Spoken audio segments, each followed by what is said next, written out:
The edge of Africa's Namib Desert is a home to a well-trained regiment of trackers that works best when working together.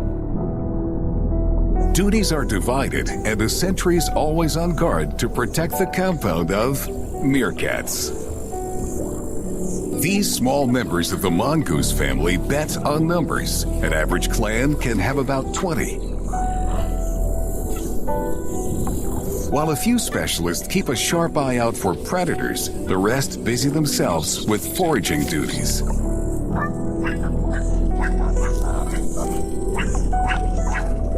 Like an air raid siren, a sharp shrill can warn all personnel to take cover and disappear within their complex burrow system.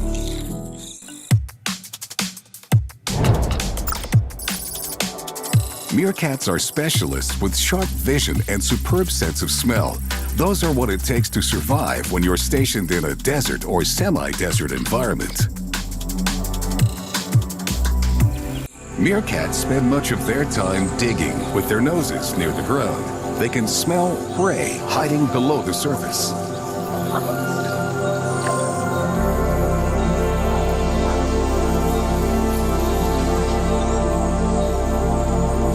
Their sensitive olfactory equipment can even discern between favorites, familiar foods, and ones they're not familiar with.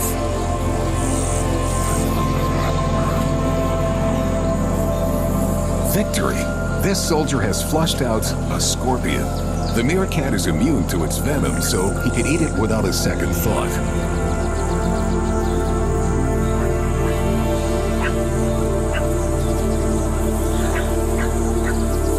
A meerkat clan's territory could span 10 square kilometers, and the troops guard it fiercely against enemy forces, including other meerkats. An invasion team approaches. The meerkats rely on their sense of smell to tell allies from enemies. Once they identify their adversaries, the clan works together to drive them out. Friends and foe alike may be silent or well camouflaged, but they can never hide their scent, which is why the meerkat special forces rely on their noses. This cobra might think she's secretly infiltrated the meerkat's defenses. Not on his watch. He sounds the alert. The military patrol instantly surrounds the invader, ruining the element of surprise she depends on. She aborts her mission.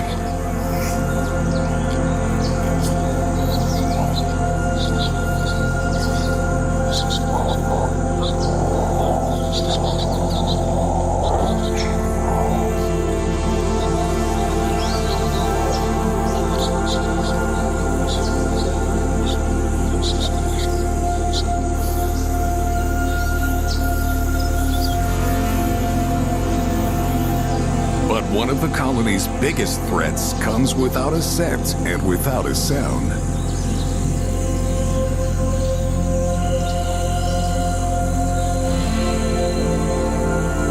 So these specialists rely on their sharp vision as an early warning defense against threats from land or air.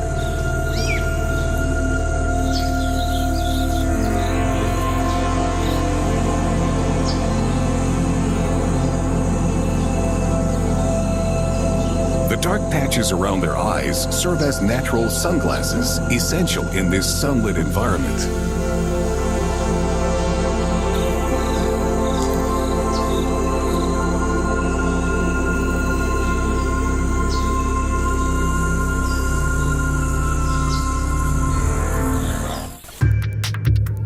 A meerkat sentry can spot danger or prey from as far as 1 kilometer. Like actual cats, meerkats have forward-facing eyes for depth perception. Horizontal pupils also improve their depth perception and their horizontal field of view.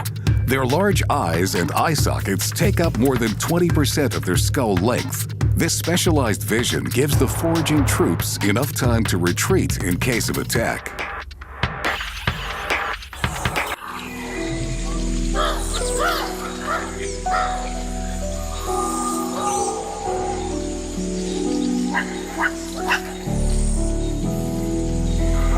The special forces are put to the test, retreating to their burrow with no casualties.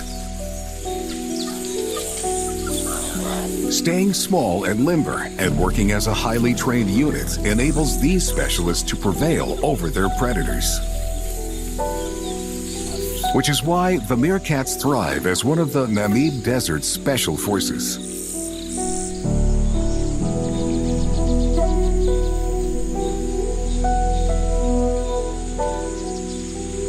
On the other side of the world, in colder terrain, another unit of mighty specialists also demands a high level of coordination and leadership to succeed.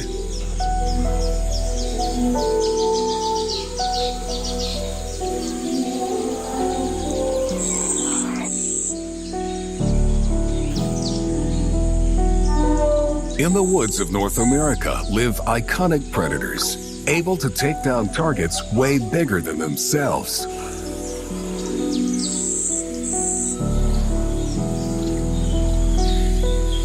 Gray wolves. These survival specialists live in packs.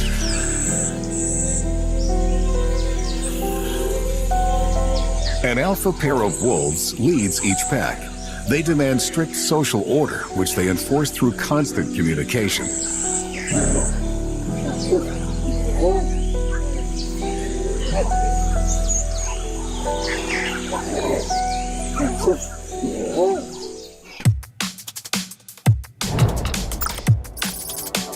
The pack maintains discipline by barking, growling, and howling, which reduce the need for open conflict.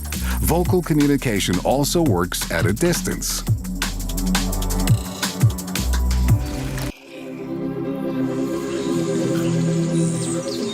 So wolves are specialists at making sounds and listening.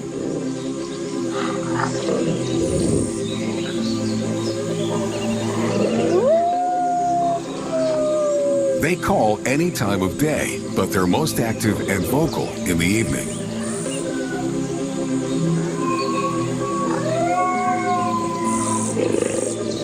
When the wind is still, a wolf can heed a call through the forest from 10 kilometers away or 16 kilometers in the open. As impressive as that might be, a pack of wolves may range over a territory up to 2,500 square kilometers, depending on the availability of their prey.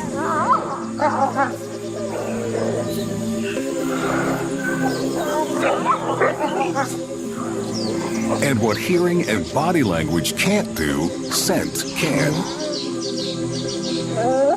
Wolves mark their territory with scat and urine to make a lasting impression on the area for anyone coming later. The scent lingers long after the howling fades. They can discern allies from enemies by the scent of the urine. This battle diary lets them know if the other wolves passed through this territory, if they were male or female, and how recently they visited. A wolf marks its territory with his scent print around every 100 meters. Specialized glands around the anus and near the base of its tail produce his signature scent. A wolf's specialized sense of smell is 100,000 times more sensitive than ours. They exhale through side slits in their nostrils, so the incoming scent doesn't get diluted. Their olfactory bulb, which recognizes smells, is 3 times larger than in humans.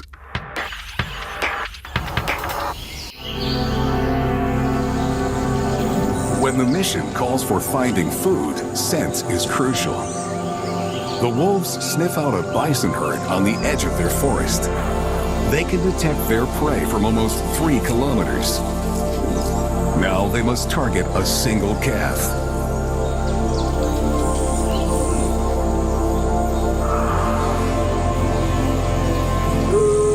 The chase begins. Working together, the wolves herd the buffaloes. They come from all sides, trying to separate the little one from the rest.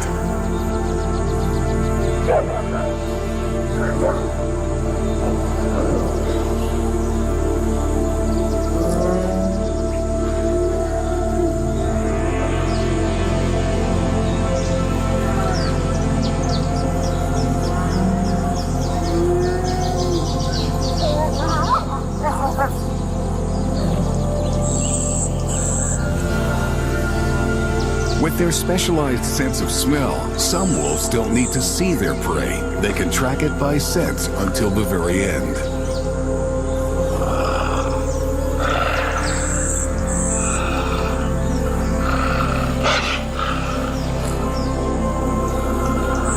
Such is the power of a wolf pack's incredible sensory talents and their tactical methods of communication that brings them success on the battlefield. Wolves succeed because of their pack mentality. The group is always stronger than the individual.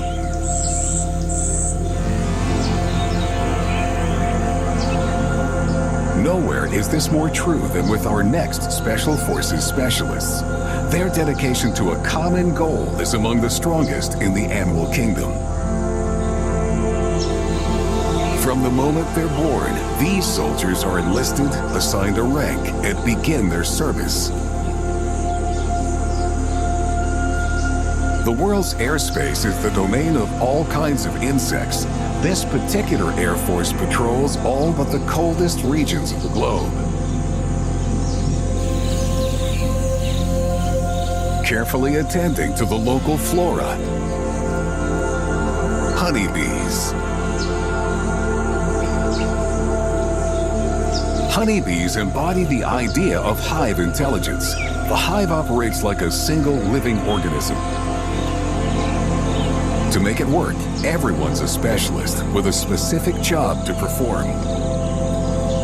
A hive could have 30,000 or more crew members. Sterile female workers collect pollen to feed the colony. Male drones stay near the hive to protect it and build a new honeycomb. It's a tightly run operation, as disciplined as any military unit. But what goes on behind the scenes to keep the hive humming?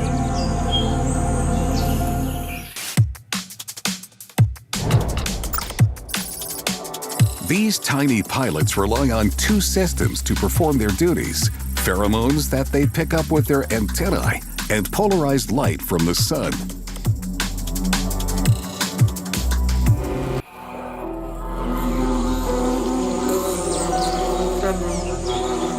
The pheromones are like orders that come directly from the general, in this case, the hive's only queen.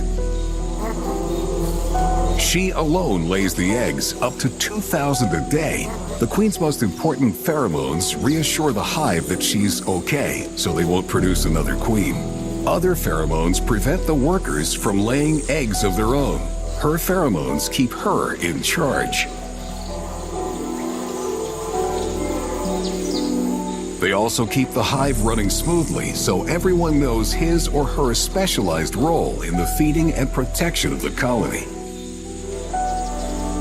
Among these specialists live super specialists. Heater bees flap their wing muscles to raise the temperature in the hive. Not only do they keep the hive warm, but by controlling the temperature of the eggs, they can determine which of the workers will become foragers and which will become housekeepers. They keep crucial hive operations in balance. Every bee performs its duty perfectly because it's the job he or she was born to do. Every day, foraging worker bees fly reconnaissance missions to collect nectar and pollen. They may travel as far as 15 kilometers from the hive. Working on the front lines, they're lucky to live a month.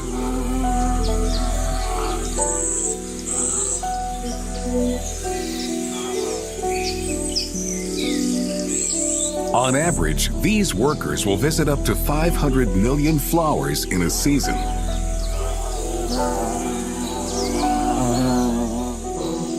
They navigate by reading polarized light on sunny days and on cloudy days, ultraviolet light. But what is even more amazing is the way they convey their military intelligence to the other troops when they return to the hive.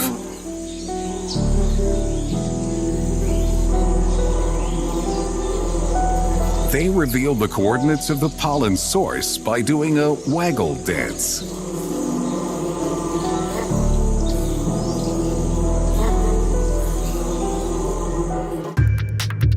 The waggle tells the squadron the distance to the food source. The longer the waggle, the further the source. Then there's angle. It shows where the target is in relation to the sun, even when the sun moves as the day progresses. The bee's internal clock tells her the correct position. By this amazingly accurate technique, she can guide the others to food sources up to 6 kilometers away, ensuring the hive won't go hungry.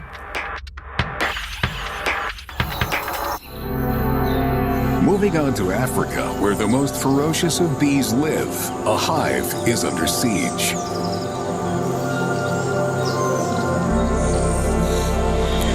Elephants will tear down trees to eat the tender leaves, but this tree has a beehive. The entire colony could be wiped out. The soldiers go to DEFCON 2. Pheromones spread the alert. Everyone reports to battle stations.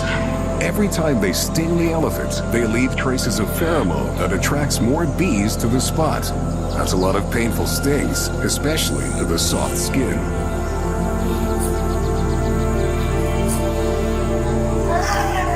The bee's swift response repels the enemy. A great victory for the small bees, using the power of scent to protect their nation. Bees use their specialist powers to build and expand, but they keep to themselves. Others use the same powers to stage huge invasions, cutting a swath of destruction in their path. The arrival of seasonal rains brings a shot of life across the landscape after a prolonged drought. This new green world can also awaken a ravenous sleeper cell. In African, American, and Australian arid zones, when conditions are right, a demolition team starts to gather, seemingly out of nowhere. They begin their long, hungry march across the grassland. They look strangely familiar. You've seen them or their relatives around, but hopefully never like this. Invading in force. Here come the locusts. Swarms of desert locusts can span several hundred square kilometers. At about 50 million locusts per square kilometer, we're talking an invasion of tens of thousands of millions of voracious infantry.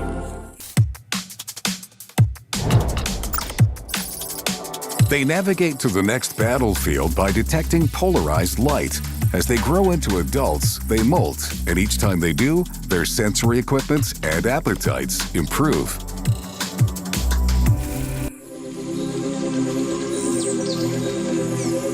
At this early stage in their campaign, they follow the smell of fresh, sprouting grass.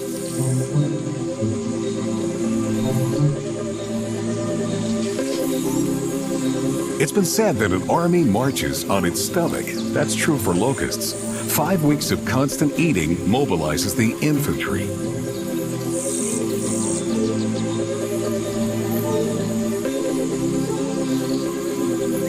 Each soldier munches the equivalent of its body weight every day. Once they reach adulthood, these special forces improve their battle readiness. The locust infantry goes airborne.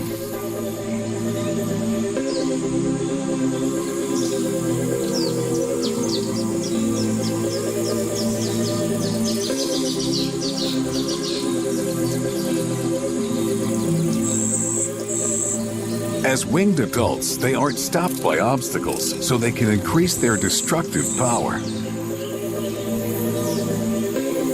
These adults release pheromones, signaling others in their swarm to join them in their search for new, fresh feeding grounds.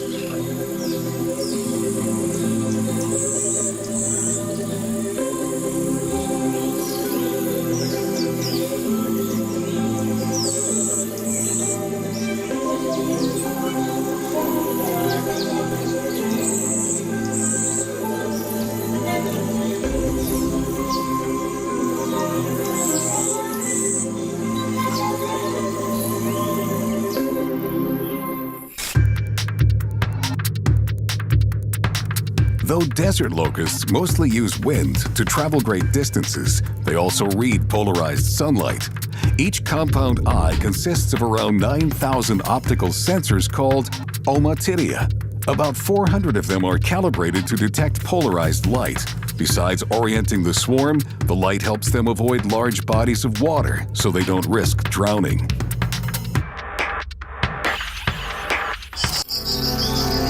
By following the wind, they always head to areas with low pressure, which means rain and fresh vegetation.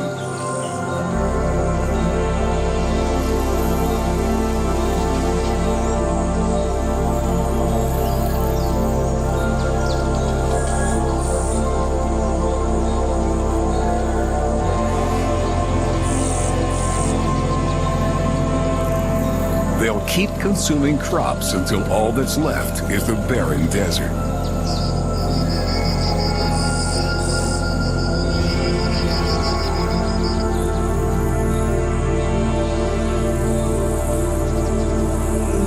At the end of the season, they'll die, but a new generation will arise from eggs they've laid. The conditions in which they hatch will determine whether they live solitary lives or will once again assemble an army.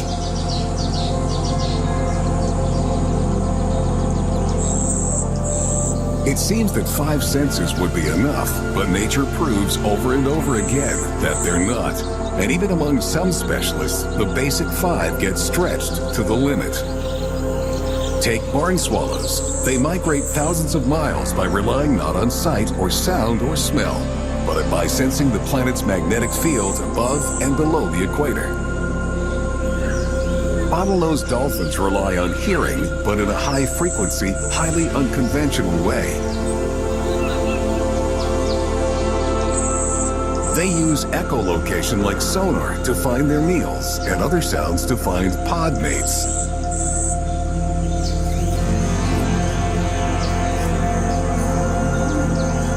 Rhinos also use sound, but where dolphins hear high notes, rhinos are specialists at transmitting low infrasound, like a secret message to a friendly agent.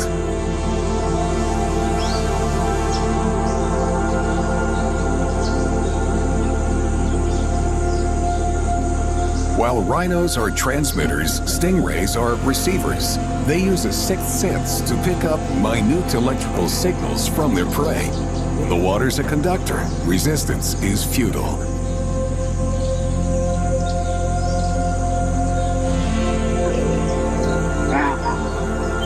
A wolf hunts more traditionally, relying on his remarkable sense of smell.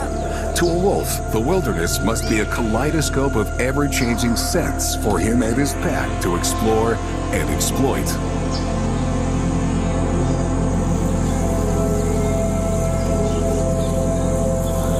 Like wolves, meerkats use sight and scent, but mainly to avoid predators. And similar to wolves, they rely on teamwork.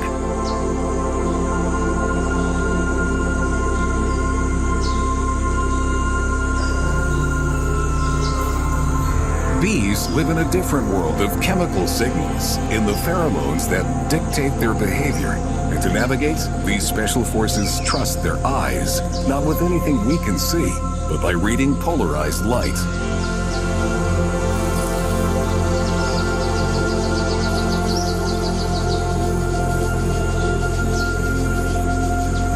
It's a specialized skill bees share with locusts. When these field workers unite and revolt, cutting a swath across the land, polarized light steers them clear of wide water.